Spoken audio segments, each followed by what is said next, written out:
Esperanza en medio del sufrimiento. Un estudio inductivo en las cartas del apóstol Pedro con el pastor Víctor Manuel Buitrago Cruz. Bienvenidos a este apasionante estudio en la palabra de Dios. Muy buenas, ya estamos aquí para iniciar nuestra lección número 14 en Pedro Inductivo. Hoy vamos a estudiar esta lección y deseamos que el Espíritu Santo sea quien nos capacita, quien nos llena de sabiduría para entender la palabra de Dios. Padre, ahora te damos gracias en el precioso nombre de Jesús, porque podemos iniciar esta lección y te rogamos que una vez más tu Espíritu Santo nos guíe, nos lleve a toda verdad. Gracias en el nombre de Cristo Jesús. Amén, amén, amén. La lección de hoy abarcará del capítulo 2 del versículo 1 al versículo 13. Vamos a iniciar entonces leyendo el versículo 1, 2 y 3. Pero hubo también falsos profetas entre el pueblo, como habrá entre vosotros falsos maestros que introducirán encubiertamente herejías destructoras y aún negarán al Señor que los rescató, atrayendo sobre sí mismos destrucción repentina. Y muchos seguirán sus disoluciones, por causa de los cuales el camino de la verdad será blasfemado, y por avaricia harán mercadería de vosotros con palabras fingidas. Sobre los tales ya de largo tiempo la condenación no se tarda y su perdición no se duerme.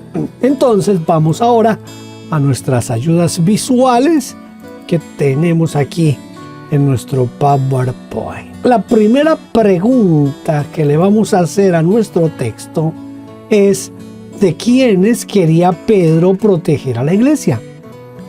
Descubrir a través de este texto, vamos a tratar de ver 4 efectos negativos de la influencia de esta gente. El apóstol Pedro quería proteger a la iglesia de los falsos maestros, es decir, de los pseudodidáscalos, esos maestros espurios, propagadores de falsas enseñanzas.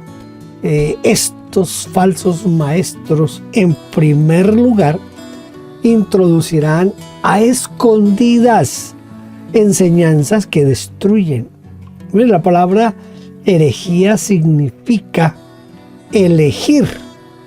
Por lo tanto, ellos elegirán para la enseñanza una parte de la Biblia para destruir la fe, la unidad y la santidad de la iglesia. En segundo lugar, negarán o contradecirán al Señor que los rescató. Contradecir es decir algo en contra de Jesús o en contra de su enseñanza. Esto es un terreno bien peligroso en nuestro tiempo, porque hay muchos que de una manera soterrada y escondida están en contra de las enseñanzas del Señor Jesucristo.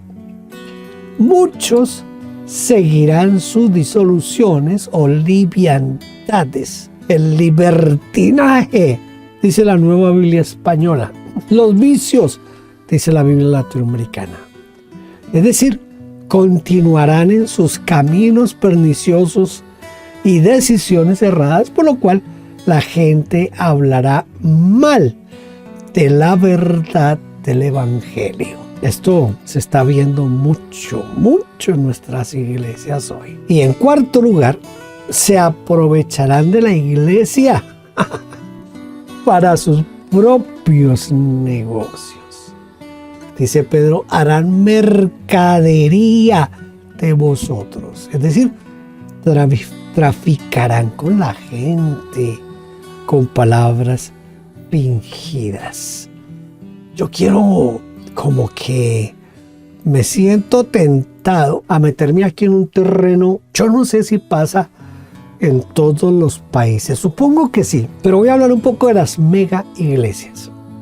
La mayoría de las mega iglesias se nutren de las iglesias pequeñas.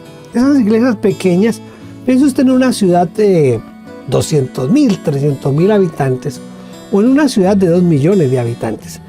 En una ciudad de 2 millones de habitantes hay muchas iglesias locales. El pastor allá en los lugares difíciles, él hace esfuerzos para ganar a las personas para Cristo Jesús, las trae a Cristo Jesús, comienzan a asistir a esa iglesia pequeña, en ese barrio alejado, en ese sector alejado, y al cabo de algunos meses quizás, la gente escucha que en tal lugar hay una mega iglesia que tiene canal de televisión, que tiene emisora, donde están bombardeando a la gente que venga aquí, que aquí sí hay milagros, que venga aquí, que aquí sí hay música. El creyente recién convertido, él todavía no sabe eso, él piensa que no está mal y se va para la mega iglesia. Cuando llega a la mega iglesia, ¡pum!, se deslumbra porque hay un grupo musical, como decimos en Colombia, con todos los fierros, es decir, tienen todos los instrumentos. Tienen luces como discoteca, tienen humo como en discoteca, un sonido impresionante, un lugar que alberga 2,000, 3,000, 10,000 personas, y la gente, esa persona nueva que fue ganada ya en ese sector abandonado, esa persona se deslumbra con este lugar donde el pseudo apóstol, el falso apóstol, el falso profeta los deslumbra con predicaciones de superación personal, te saca el campeón que hay en ti. Y a ese individuo no le importa absolutamente nada sacar los creyentes de esas iglesias pequeñas y traerlos a su mega iglesia. Esa es la experiencia de la mayoría de mega iglesias. Aprovechan porque tienen ese poder a través de la televisión, a través de la radio, a través de las plataformas. Y por eso el pobre pastor que luchó allá, ganando a esa persona para Cristo, discipulándola, haciendo todo el trabajo de los primeros meses de llevarlo a Cristo y a la madurez, él pierde su trabajo porque ese nuevo creyente va a parar a la mega iglesia. Yo tengo historias que contar de esto, pero no, quizás este no es el momento, pero creo que eso es lo que nos quiere decir el apóstol Pedro aquí cuando dice: harán mercadería de vosotros. ¿Qué significa la expresión la condenación no se tarda y su perdición no se duerme? La condenación no se tarda quiere decir que no es lenta y que ya están a punto de ser castigados por su conducta, y que no se duerme significa que no está en un sueño profundo ignorando lo que pasa. Es posible, escucha, es posible que ese pseudo pastor, pseudo apóstol, pseudo profeta, porque ve que su iglesia está creciendo y a él no le importa cómo está llegando la gente, él piense que todo está bien. Por eso dice aquí Pedro: pronto va a llegar el castigo para ellos. A veces yo pienso que podríamos creer que se está en un sueño profundo, ignorando lo que realmente pasa. Pero escuche, más bien es que la condenación para esa gente está bien activa. La Nueva Biblia Española traduce de esta manera este pasaje. Dice: pero hace mucho tiempo que su sentencia no huelga y que el desastre que los espera no pega el ojo. Eso es lo que dice la Biblia, la Nueva Biblia Española. Tenemos que tener cuidado porque aunque a veces nos parece que ciertas cosas no van a pasar, pero recuerde siempre esto: Dios en su justicia va a actuar. Tarde o temprano va a actuar. No nos olvidemos de eso. El versículo 9, porque Dios no perdonó a los ángeles que pecaron, sino que arrojándolos al infierno los entregó a prisiones de oscuridad para ser reservados al juicio. Y si no perdonó al mundo antiguo, sino que guardó a Noé, pregonero de justicia, con otras 7 personas, trayendo el diluvio sobre el mundo de los impíos, y si condenó por destrucción a las ciudades de Sodoma y de Gomorra, reduciéndolas a ceniza y poniéndolas de ejemplo a los que habían de vivir impíamente, y libró al justo Lot, abrumado por la nefanda conducta de los malvados, porque este justo que moraba entre ellos afligía cada día su alma justa, viendo y oyendo los hechos inicuos de ellos. Sabe el Señor librar de tentación a los piadosos y reservar a los injustos para ser castigados en el día del juicio. Para los que de pronto a veces creemos que como que Dios no ve las injusticias, resulta que Dios sí ve las injusticias, y un día, en el día de Él va a dar el oportuno castigo, la oportuna sentencia. Pedro menciona 3 grupos que Dios no perdonó. Vamos a ver cuáles son esos 3 grupos. Primeramente, Dios no perdonó a los ángeles que habían pecado.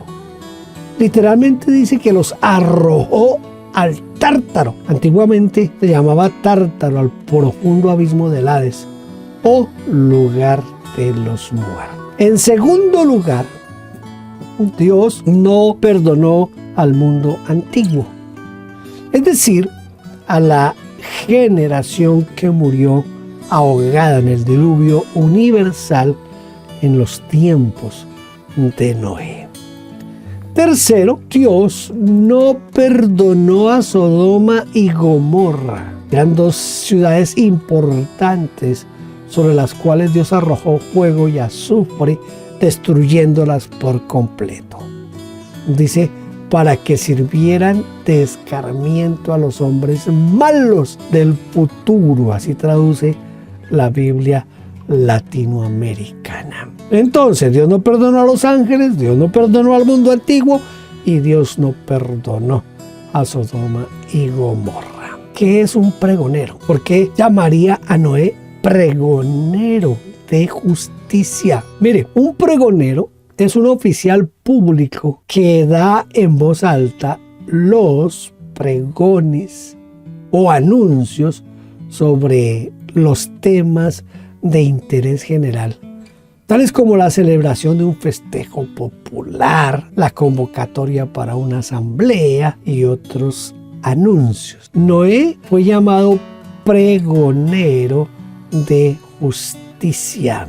Esto del pregonero, el pregonero esa era su función, anunciar la apertura o un anuncio que fuera de interés general. Noé fue llamado pregonero de justicia y también fue llamado heraldo o predicador, no solamente porque anunciaba públicamente los principios y los valores de la justicia, sino también porque él mismo era un hombre justo. Dice, y vio Jehová que la maldad de los hombres era mucha en la tierra, y que todo el designio de los pensamientos del corazón de ellos era de continuo solamente el mal. Y se corrompió la tierra delante de Dios, y estaba la tierra llena de violencia. Miró Dios la tierra, y he aquí que estaba corrompida, porque toda carne había corrompido su camino sobre la tierra.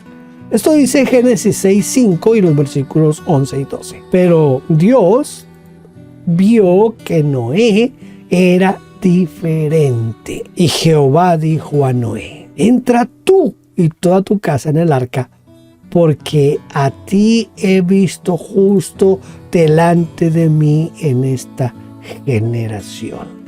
Esto dice Génesis 7:1. ¿Cómo es una conducta nefanda? Una conducta nefanda significa una conducta indigna, repugnante, cochina, que en este caso se refiere a la relación homosexual. Yo sé que los de la comunidad LGBTI no quieren que se hable de estos asuntos, pero ¿qué le vamos a hacer? Estoy enseñando la Biblia. Posteriormente, este pecado fue llamado sodomía en relación al nombre de la ciudad de Sodoma. Usted ya sabe eso, ¿verdad? La lista que nos da el apóstol Pablo en Corintios, 1 Corintios 6, es bastante descriptiva en ese sentido. ¿Qué cualidades tuvo Lot? Porque también nos habla de Lot. ¿Cuáles fueron las cualidades? Yo creo que si miramos con atención el texto nos menciona dos cualidades. Primero, que fue un hombre justo, es decir, equitativo, correcto, imparcial, que podemos implicar o deducir que era considerado como un hombre santo. En segundo lugar, Lot fue piadoso, es decir, reverente, fiel, fervoroso en cuanto a su relación con Dios. Viene una pregunta que es muy importante para nosotros, y es ¿qué sabe hacer Dios con los piadosos? Mire, Dios sabe librar de tentación a los piadosos. La versión latinoamericana dice: el Señor sabe librar de la prueba a los que le sirven. Otras versiones dicen: y el Señor sabe sacar de la prueba. Él realmente sabe cómo librar de la tentación o de la prueba a quienes le servimos, a quienes somos reverentes, a quienes procuramos ser fieles, fervorosos. Porque este es el significado real de la palabra piadoso. Vamos a leer ahora en los versículos 10 al 13. Y mayormente a aquellos que siguiendo la carne andan en concupiscencia e inmundicia y desprecian el señorío, atrevidos y contumaces, no tomen decir mal de las potestades superiores, mientras que los ángeles, que son mayores en fuerza y en potencia, no pronuncian juicio de maldición contra ellas delante del Señor.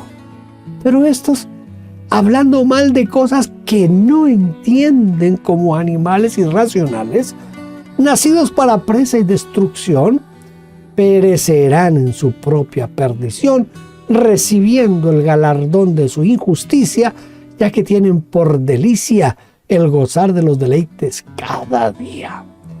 Estos son inmundicias y manchas, quienes aún mientras comen con vosotros, se recrean en sus errores. ¿Qué significa seguir la carne? ¿Qué significa seguir la carne? Seguir la carne tiene, por cuanto los designios de la carne son enemistad contra Dios, porque no se sujetan a la ley de Dios ni tampoco pueden. Esto dice Romanos 8:7. Y los que viven según la carne no pueden agradar a Dios, dice Romanos 8:8. Porque el deseo de la carne es contra el espíritu y el del espíritu es contra la carne, y estos se oponen entre sí para que no hagáis lo que quisieren. Gálatas 5:17. Por lo tanto, seguir la carne es hacer todo lo que Dios no quiere que haga. Eso es seguir la carne, llevarle la contraria a Dios, ¿verdad? Según este pasaje, ¿será que podemos describir la conducta de los que siguen la carne? Mire, la conducta de los que siguen la carne se caracteriza por lo siguiente. En primer lugar, andan en concupiscencia y en inmundicia, es decir, que siguen los peores instintos de la naturaleza, dice la versión latinoamericana. En segundo lugar, desprecian el señorío y la autoridad del Señor Jesucristo. Esto es lo que dice la versión Nácar y Colunga. En tercer lugar, son atrevidos. En cuarto lugar, son contumaces, Los contumaces son los que no aflojan en una decisión pese a los pedidos y argumentos razonables en sentido contrario. Mamá diría los tercos como una mula. Quinto, no tienen miedo de hablar mal de las potestades superiores o de las glorias, dice la versión de Jerusalén.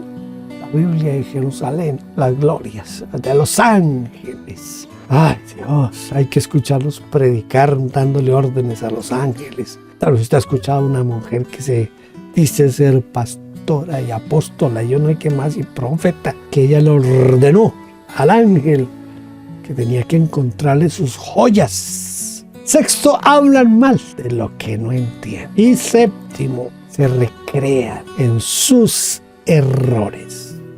Tienen malas doctrinas, una mala interpretación de la Biblia, pero no admiten que se les corrija. Por el contrario, esas personas están dispuestas a mantenerse ahí donde están. Versículos 14 al 16. Tienen los ojos llenos de adulterio, no se sacian de pecar, seducen a las almas inconstantes, tienen el corazón habituado a la codicia y son hijos de maldición. Han dejado el camino recto y se han extraviado siguiendo el camino de Balaam, hijo de Beor, el cual amó el premio de la maldad y fue reprendido por su iniquidad, pues una muda bestia de carga, hablando con voz de hombre, refrenó al profeta. Muy seguramente que eso es lo que hace falta hoy, que aparezca una mula, un asna, un burrito y le hable a todos esos falsos profetas, falsos apóstoles. Pero ¿sabe una cosa? Que yo creo que ni porque se les aparezca una mula y les hable, no creo que cambien hoy. Están tan acostumbrados a esa vida que no creo que cambien, a menos que Dios haga algo súper especial en ellos. ¿Qué más dice sobre la conducta de estas personas? Bueno, ya lo leímos, pero vamos a tratar aquí de desmenuzarlo un poquito. Dice que sus ojos están llenos de adulterio. No pueden ver a una mujer sin desearla, dice la Biblia latinoamericana. Le comen con los ojos a las mujerzuelas, dice la Nueva Biblia española. Segundo, pues no se sacian de pecar. Mire, hay pastores que se emborrachan, apuestan a los gallos de pelea, andan con revólver en la cintura. Hay una cantidad de cosas que pasan hoy. Que Dios tenga misericordia de nosotros. Tercero, seducen a las almas inconstantes. Sí, a los nuevos creyentes, a los que no aguantan que en sus iglesias locales les prediquen la palabra de verdad. Entonces son seducidos por esos mensajes de autosuperación y de autoayuda que hacen en esos púlpitos. Esto es triste lo que pasa hoy. Tienen un corazón habituado a la codicia. Estaba viendo en estos días la foto del presidente o primer ministro o presidente de Francia, Macron, y le están haciendo una entrevista y él tiene un reloj que vale yo no sé cuántos miles de euros, y de pronto mientras él está hablando en la entrevista, él está hablando de que el pueblo francés tiene que sacrificarse, y entonces lo que hace Macron ahí disimuladamente, él está ahí y disimuladamente se quita el reloj, así por debajo de la mesa, se quita el reloj porque se dio cuenta que él no puede estar hablando de sacrificio cuando él está utilizando un reloj que para que cualquier francés lo pueda comprar va a necesitar de yo no sé cuántos años de arduo trabajo. Los pastores no andan en cualquier auto. Ellos tienen que andar en el auto más caro. En mi país hay pastores que andan en carros blindados y con guardaespaldas. Viven en casas de 2 y 3 millones de dólares. Bueno, no conozco si en Colombia, pero ustedes saben que en Estados Unidos algunos de esos megapastores exigen tener un avión particular Es decir, están tan habituados a la buena vida que ya ese corazón lo tienen tan habituado a la codicia que no pueden dejar esa vida. En quinto lugar, han dejado el camino recto y se han extraviado. El camino recto es la sana doctrina, la predicación de Jesucristo como Señor de nuestras vidas. Las iglesias de hoy poco hablan de la soberanía de Dios, no se habla de la santidad de Dios. Estamos mal, pero es porque desafortunadamente los megapastores, los megapóstoles, megaprofetas nos han llevado a ese tipo de situaciones. Que Dios nos ayude y que se apiade de nosotros, ¿verdad? ¿Fueron alguna vez creyentes en Cristo estas personas? Seguramente sí fueron creyentes en algún momento, pero han sido creyentes en Cristo, pero Pedro nos habla de en un tiempo pasado. O sea, creyeron, pero abandonaron la sana doctrina, abandonaron la palabra de Dios. Aunque algunos intérpretes de la Biblia sostienen que en realidad nunca fueron creyentes. Sin embargo, miremos lo que el apóstol Pedro nos dice acerca de ellos.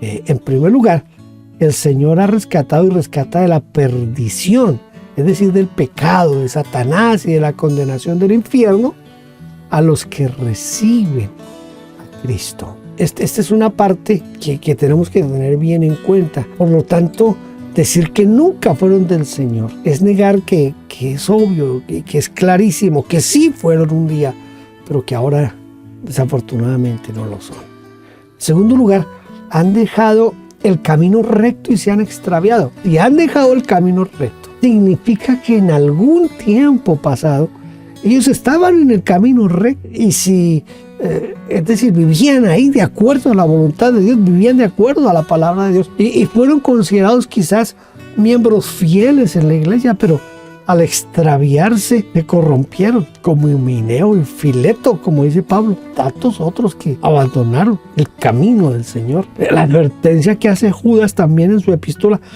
es una advertencia seria, porque es una advertencia a los que, estando en la iglesia, se desvían y hacen desviar a otros. ¿Qué sabemos nosotros de Balaán, del camino de Balaán, de todas estas cosas?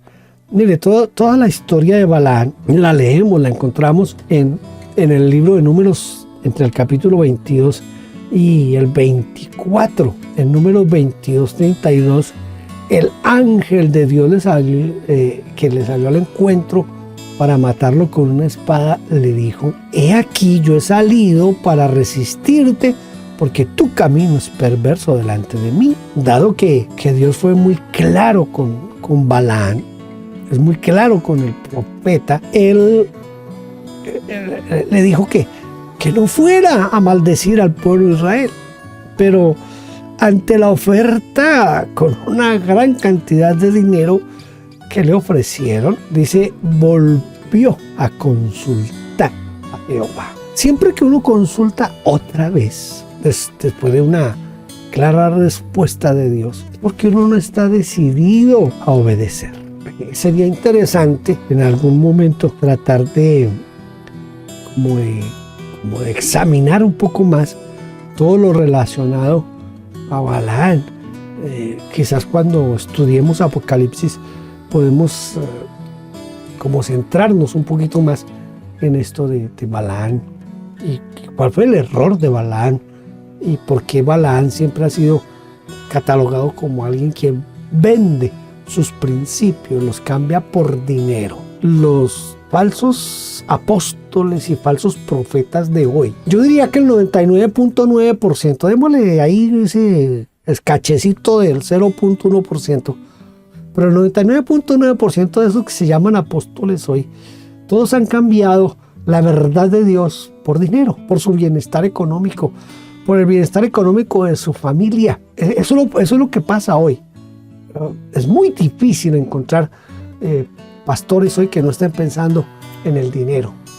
en el bienestar económico. La gran mayoría de pastores, sean de mega iglesias o sean pastores donde tienen 20 o 30 nomás asistiendo a la iglesia, pero la gran mayoría de pastores hoy piensan solamente en su bienestar económico y están dispuestos, como dirían en mi pueblo, a venderle el alma al diablo. Es decir, lo importante es tener bienestar económico, lo importante es tener una buena casa, un buen carro, tener un buen vestido, usar el reloj más fino, todo este tipo de cosas, independiente de si se está dejando a un lado la doctrina de Dios, la palabra de Dios. Yo tenía en el antiguo canal que me robaron, tenía una serie de predicaciones sobre los 5 solas, que creo que eso hace mucha falta hoy. Hace mucha falta hoy en la mayoría de iglesias. Ojalá que Dios nos ayude a volver al camino. Sabe el Señor librar de tentación a los piadosos y reservar a los injustos para ser castigados en el día del juicio. Esto dice 2 de Pedro 2:9. Trate de aprenderlo de memoria. Quizás más por la primera parte, porque yo espero que usted no sea los que está en la segunda parte. Que usted está en la primera parte. Sabe el Señor librar de tentación a los piadosos, ¿sí? Y reservar a los injustos para ser castigados en el día del juicio. Bueno, la segunda parte nos sirve como advertencia en el sentido de que debemos cuidar de no caer en esas tentaciones del diablo. No se olvide, Dios nos va a librar de la tentación, de la adversidad. ¿A quiénes? A los justos, a los consagrados, a los reverentes. Y Dios nos va a librar de la tentación. No dice que no, que nos va a sacar de la tentación en el sentido de que nunca nos va a llegar la tentación. Lo que está diciendo es que cuando llegue la tentación, Dios nos va a dar la puerta de salida. Creo que es 1 Corintios 10:13. Discúlpeme, estoy haciendo aquí uso de mi memoria. Pero dice que Dios da con la tentación, con la prueba, con la dificultad, Dios siempre nos da la salida. Gracias por estar aquí conmigo en esta lección de la epístola de Pedro. Espero que nos podamos ver en la lección número 15. Dios le bendiga y hasta la próxima.